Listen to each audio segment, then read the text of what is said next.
Hello, everyone, and welcome to the Two Gals and a Mic podcast. I'm your host, Sue Kerber, and today I'm chatting with a gal who's using her intuition to help guide others to live their best lives.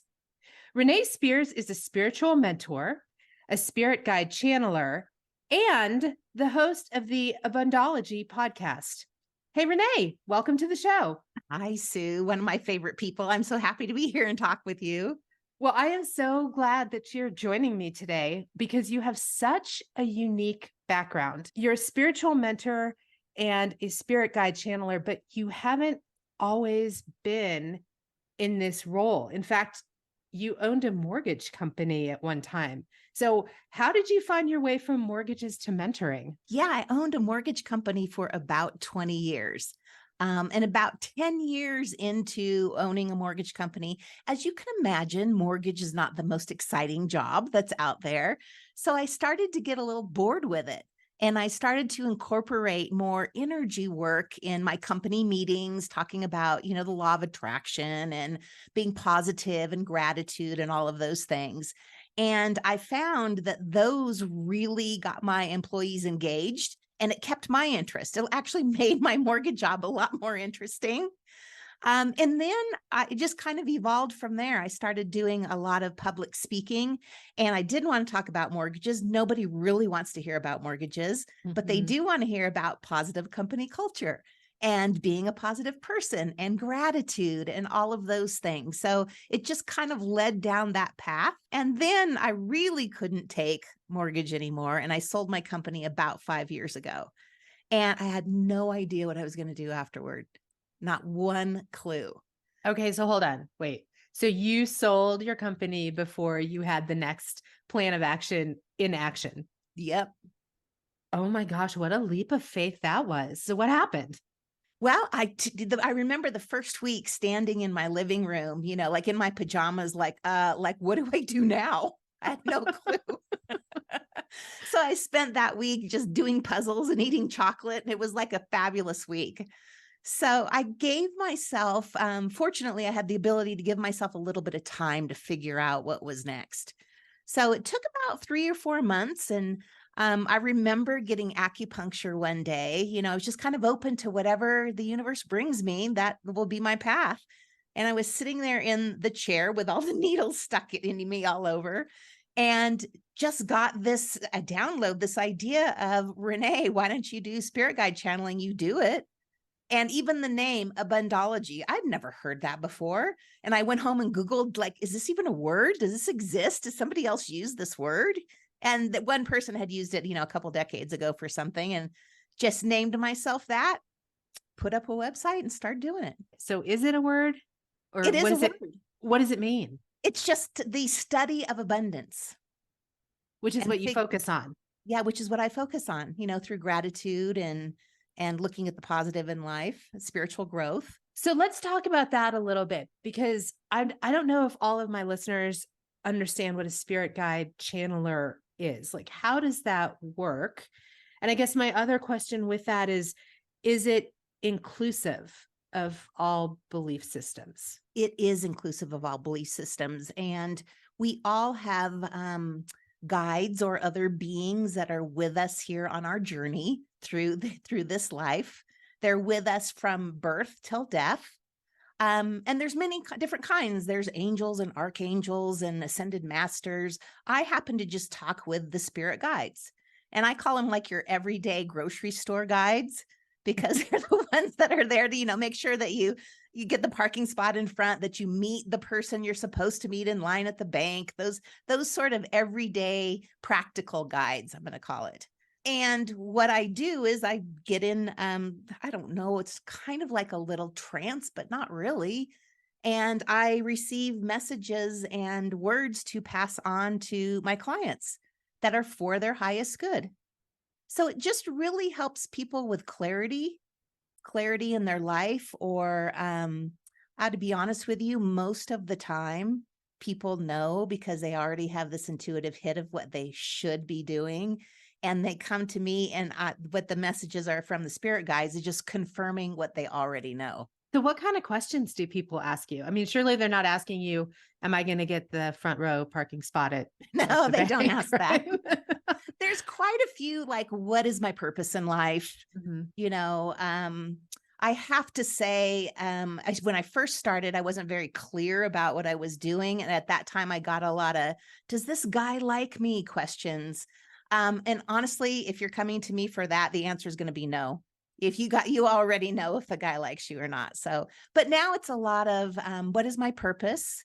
I'm feeling this way about a situation. Is what I'm feeling the correct thing? Should I move to this certain place? Is this So, job for my highest good? Those sort of things. so what kind of implementation do you see from people who come to you with these questions? Like if they're asking you about living a purpose-filled life, or if they're asking you if these things are for their highest good, and they get those answers and it's confirming their intuition, and as you say, things that they already know, do you see people moving forward then and actioning those things? Does it give them more confidence to do that? It does. And a lot of times it's instant, where they've been maybe in a holding pattern in their life, kind of unsure. I think I should do this thing, but I'm not really sure.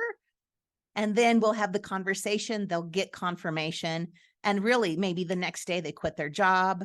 Some people get married, some people decide to leave partnerships, some people move. That's so interesting. So you had mentioned at the beginning when you were talking about your journey to becoming a spiritual guide, and you were in the mortgage business, you were doing this sort of at the same time, right? So how did you know that you had this gift and ability? I didn't really know.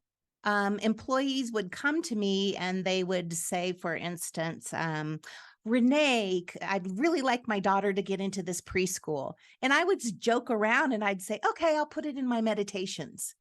And that was basically like it. But after I'd said that 20 or 30 times, and all of the things that people were requesting started to come through and happen, they started paying attention. And I was like, there's something to this. I did a lot at that time because I had loan officers that worked with me and we did a lot of marketing. They would come to me for different marketing ideas. Those marketing ideas did not come from Renee. Those ideas came from somewhere else.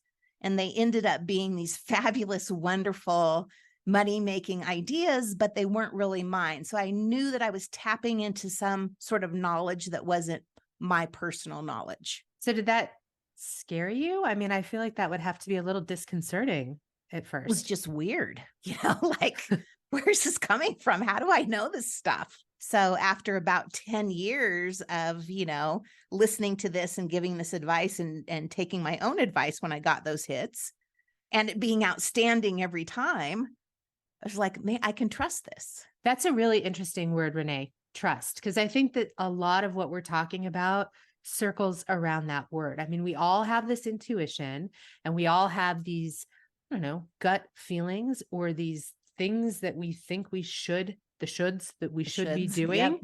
So how do you lean into trust? Well, I think that even comes back to ultimately trusting yourself to take care of yourself, to, make sure that you take care of your health and you're making money and you're in a safe place and all of those things. But I don't feel like there's another option. I feel like my intuition is 100% right on, which people's intuition normally is. We just aren't taught in our society to trust that. We're taught to second guess, and that's not, logical, or that doesn't make sense, where often our intuition, the things that we get don't really make sense. Like sell your mortgage company and channel spirit guides. I mean, that makes no logical sense at all. And yet here you are, and you're very yet. successful and very happy in this new life that you've created. So you were not in Montana when you were doing this, right? No, I was in Portland, Oregon. And how did you choose Montana? Because now you're in Bozeman. Yeah, I'm in Bozeman now. Okay, it's a little wild story, so hang with me for a second here. I love wild stories. Those are the best. My best friend and ex-husband had passed away, and he was in Ohio, and he had our joint car. So I went to Ohio to get the car and drive it back to Portland. he had uploaded his whole entire music library into the car. And there's no radio stations I really wanted to listen to in Ohio and through South Dakota and stuff. So I just put on played the music that was in the music library in the car.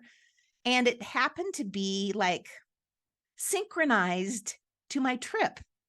Like I was feeling really sad and there'd be a sad song come on and I would cry. And then I'd be going through something and I would be really happy and I would be really happy. And so part of me started thinking like, am I making this up? Is this real? So I need a sign. So I asked at that point, I need a sign that I'm just not losing my mind, that I could trust this, that this is real and I'm not just going crazy. Mm-hmm. So a song comes on and it was a Native American song with some drumming and it was called The Crow something. At that particular moment, I was in Montana and I drove by an exit sign for the Crow Reservation. And there was just when I drove through Montana, I just knew I was supposed to live here. This was my place. I just felt like this was my home. Now, because of COVID, it took a couple more years to actually make the move here. But when you're in your place and you're listening, like, this is my place. This is where I'm supposed to be. That's how I feel here. That is so wild, isn't it? But I don't think it's uncommon. Like when I think about my own venture and how I ended up in Montana, it wasn't that story, but similarly, I was also searching for a sign of what do I do next? And I knew I couldn't stay in the situation, in the place, and in the job and the capacity that I was in. And so I did job interviews for jobs all around the United States. And the only offers that I got were in Bozeman, Montana. And it went back to that trust thing. It was like, well, this doesn't necessarily make sense, but yes. I packed my truck. I drove myself cross country with my puppy and landed in Bozeman and just made a life here. So I don't know, Renee, you might be onto something with this trust thing. Even some of the stories that you've told me about starting fly fishing and meeting a place. Could you repeat that? Because it's such a great story about, the place that you found and was it a sponsor that you needed? Oh yeah. So before I got to Montana, I had been fly fishing for a long time, primarily with veterans and veteran organizations. And I often found that I was the only female in the group. And it was frustrating to me to feel like I had to hold my own as a woman. Side note, I decided to use my GI Bill to go to fly fishing guide school, which happened to be in Montana, but I wasn't living here yet. I was living in Charleston, South Carolina.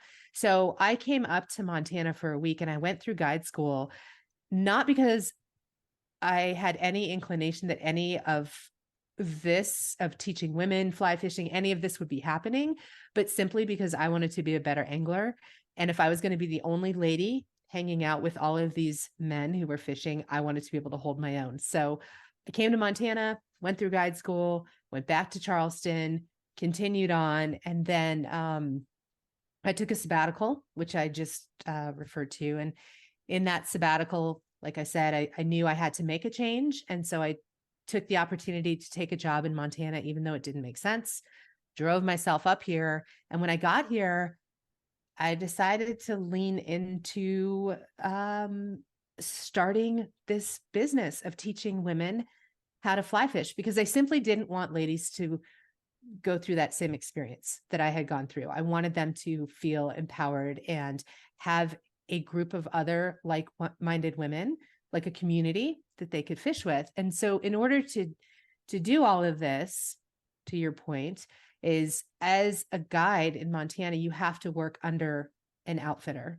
And so I didn't know any outfitters. Like my circle was relatively small, and I just made some phone calls. And one day, as I called the person who's in charge of the insurance for the guides and the outfitters in this particular region, and I was speaking with him and telling him what I wanted to do, he was like, "Hey, we have a place. We like this idea. Why don't you come talk to us and tell us a little bit more about your business?" And one thing led to another. And now have this wonderful group of people, this wonderful outfitter that support me and allow me to use their property for the fly fishing education classes for the two gals in a boat, things like that. It was just sort of saying yes to the next right thing, even though it didn't necessarily make sense. Yeah. And there's so much serendipity and coincidences involved when we're on the path and we're doing the thing that our soul's meant to be doing. And if we just pay attention to those things, it gives us a lot of clarity and reinforcement that we're on the right path. I would agree with that because it feels like you're going from being out of alignment to being fully in alignment. And I guess that if I had to describe what that feels like for me, it's just a sense of peace and just a sense of quiet knowingness. Yes, quiet knowingness. That's perfect. And I think that a lot of people that I talk to, that is what they are searching for, is that quiet knowingness. And we know it, but we don't trust it. And then when we get confirmation, outside confirmation, it could be a coincidence. It could be a message from somebody else. It could be messages from spirit guides. But that just reinforces, yes, I knew that. I knew that to be true. And now I'm going to lean into it and trust it. But again, going back to the point of leaning in and trusting, that is not always an easy thing to do, especially if you are facing a challenging situation or you're facing a loss. Maybe you have had, like you mentioned, the death of someone who was close to you. Maybe it's a divorce, loss of a job, maybe a significant failure, or things didn't turn out the way that you thought that they would turn out. What words of advice or suggestions do you have to take those as opportunities instead of losses? Because what if those are the things that are meant to catapult you into a different direction? And I don't think the question is what if they are the things that are meant to catapult you in a different direction. When I was 30, my husband at the time, I've lost two husbands now. He passed away in a drowning accident. Unexpected, of course, changed the trajectory of my life. And as we can imagine, the worst thing that ever happened to me and the best thing that ever happened to me. It woke me up. At that time, I lived in California. It was all about the big house and the big car and the this and the that. And him passing, I did not grow up with a religious background. I'd never even thought about life after death. But when he died, just to deal with the grief, I read all of these, over 1,000 different books on life after death and energy and spirits and God and, you name it, I read it. And it got me through that time. And I think that anybody that has gone through a difficult time, if you can get through that, if you can get through a divorce, if you can get through a death, if you can get through an addiction, anything like that, you can get through anything. It makes the rest of life seem pretty easy if you can get through those tough things. And I didn't know it at the time, but all of this knowledge that I was absorbing, I would be using then, 20, 30 years later when I shifted careers. We don't know. Everything leads to something else. Yeah, I'll tell you, I'm not a big fan of that phrase, everything happens for a reason. I sort of feel like it's a bit trite, but I will say you just nailed it. There have been so many times when I have found 10 years, 20 years, 30 years down the road, oh my gosh, that was a foundational piece. And if I had not done that, learned that, trusted that, leaned into that, whatever that is, I never would be at this place and space where I'm at now. And I think that's one of the great things about getting older. There's so many great things about getting older, but one of them is we have this gift of hindsight that we can look back, now for decades and see the pieces literally falling into place to get us where we are now. And I don't know if I would be where I am now without multiple things happening along the way. So what would you say? That's sort of focusing on the past and being able to have that hindsight. But what if you're trying to focus on the future? Everything we're creating is about being present in the moment where we are right now. Yes, we have goals and we want to achieve different things, but that starts with us being centered and calm and present in the moment. I really think that we can be happy and content and joyful and have gratitude right now on our way to whatever is happening in 10 years. Yeah, I would agree with that. Somebody recently told me you need to be where your feet are planted. And that resonated with me because I'll tell you, I think about that multiple times a day, just being where my feet are planted right here, right now, and not necessarily worrying about what's next, and that's not to say that I don't have goals, and it's not to say that I don't have focus, but I think we can get so wrapped up in that we lose everything that you just said. We lose that gratitude and that sense of contentment because we're not giving ourselves space or permission to be content with where we currently are.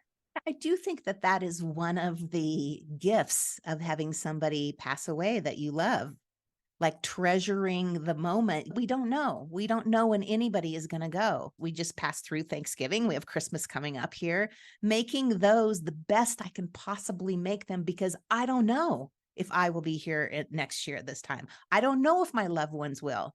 I don't know what life is going to look like, but I know right now in this minute, it's fabulous. And I'm going to make it as great as I possibly can while I'm here. That's what you do for others too. So you also offer these opportunities called women's wisdom circles.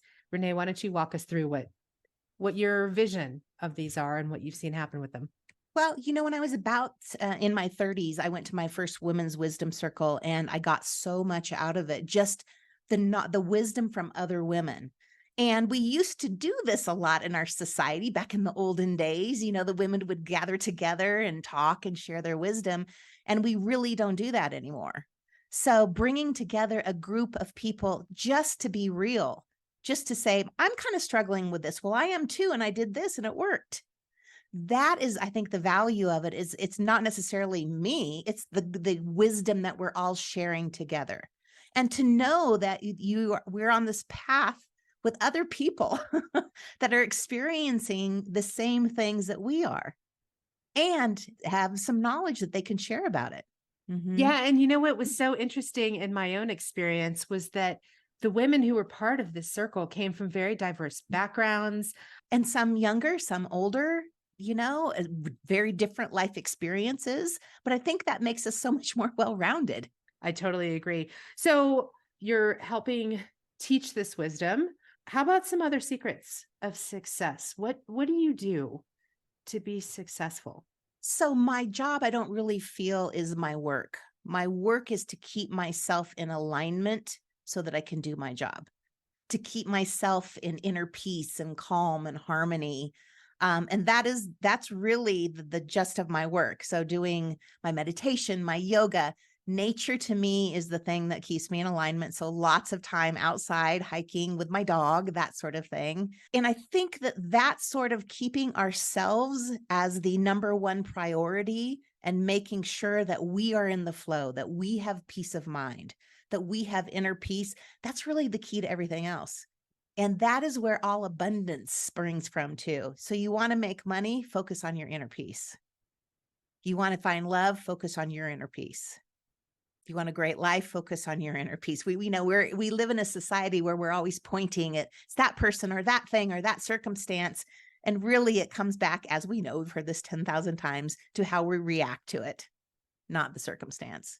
I will say one thing about intuition, because that's a big thing that comes up a lot in my work. Within 3 seconds, 97% of the time, within 3 seconds of the first impression that we have of something, it's correct. That's our intuitive hit. So the first thing that you believe when you meet somebody or you feel something or whatever, you must trust that. And the more you trust that, the more you build up that muscle and then therefore trust yourself. And often what we tend to do is discard it. Well, that person seems a little fishy. Oh, it's probably fine. He's the neighbor. He's probably okay. Where our intuition is like, that dude's fishy. Yeah. Yeah. Or you say, it's probably just me. I'm probably just being a little probably weird just about me. it. Yeah, Probably just me.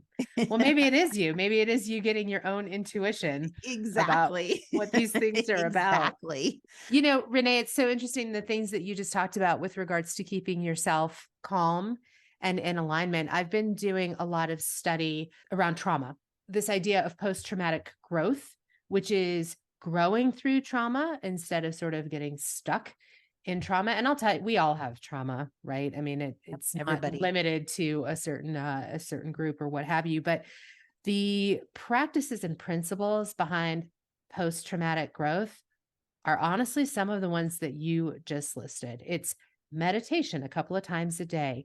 It's making sure that you get solid movement in. It's making sure you have good nutrition. It's getting out in nature, even if that means that you're walking your dog around the park, getting good sleep, journaling, gratitude, and this whole thing that we just talked about, the stay where your feet are planted and being in the moment. So it is so interesting that everything that you just said is exactly part of what is in this post-traumatic growth studies.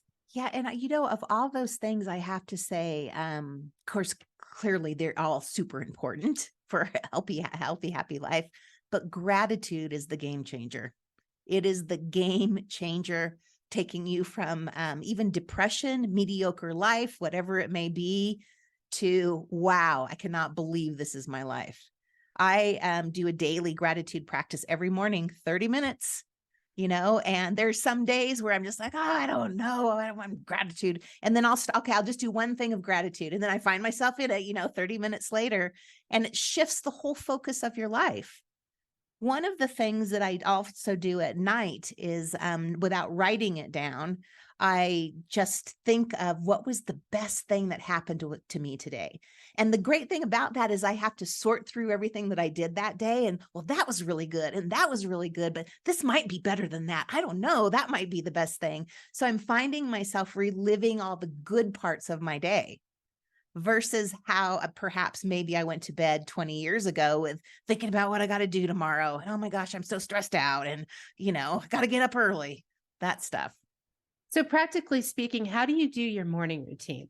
Like, I know for me, part of my gratitude is that I actually list it out. I use an app, and the app has different prompts. And so some days the prompt might be like, list 3 things you're grateful for, or they might be different variations of that, which makes me think about gratitude in a different way. But that's a very concrete way for me to do it. And then I can look back on my app and see how many days I actually I like that. stuck to my plan. But practically speaking, how do you do it? Because you said you have a 30-minute routine that you do. I started this, I don't even know how long ago, with the book, The Magic. And The Magic, it gives you I think it's 28 days of like gratitude practice. You just follow what's in the book, probably very similar to your app. But it gives you prompts. And I think back through what those prompts were. One of the prompts that was in there that sticks with me a lot are the people that do our work for us in our society, the people that pick up the garbage, the people that, are the guys that are out shoveling the snow at 6 o'clock in the morning, plowing the snow, the people that are vacuuming the lobby of my building.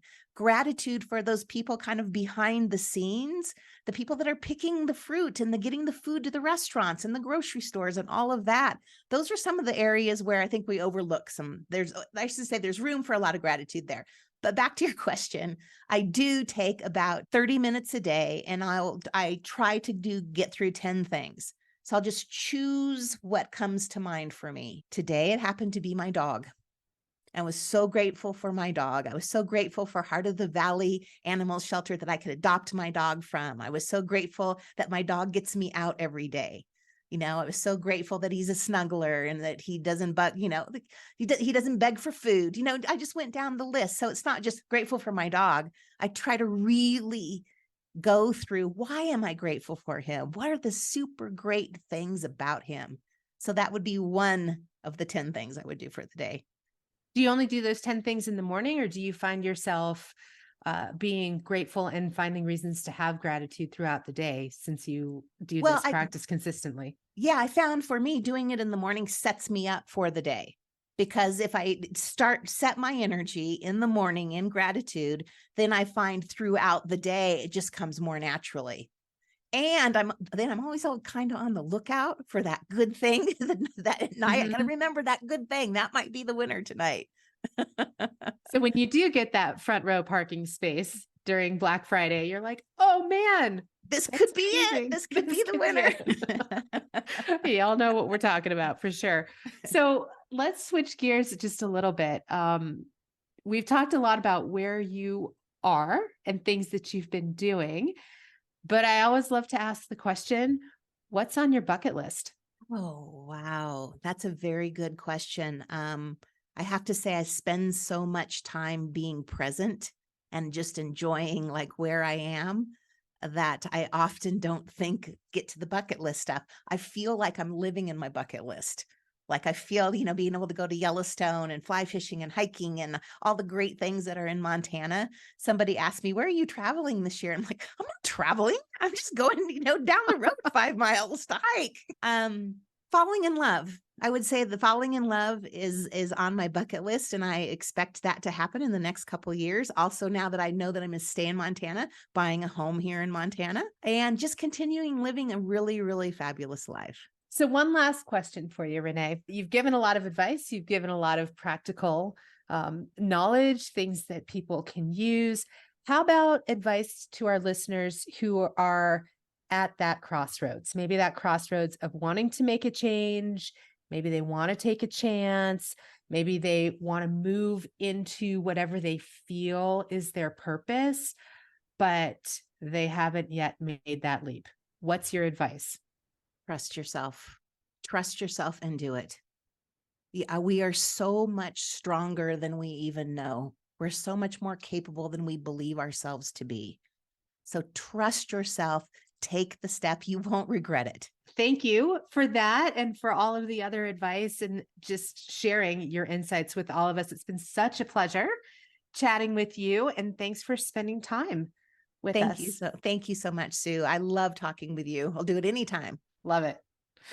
And fly fishing, by the way. Fly fishing. We forgot to mention that Renee and I actually met in fly fishing class. So that was great. So listeners, as always, thank you as well for tuning in. I'll be back next Friday with another enlightening episode of Two Gals and a Mic. So be sure to subscribe so you don't miss any of these extraordinary stories. We'll see y'all next time.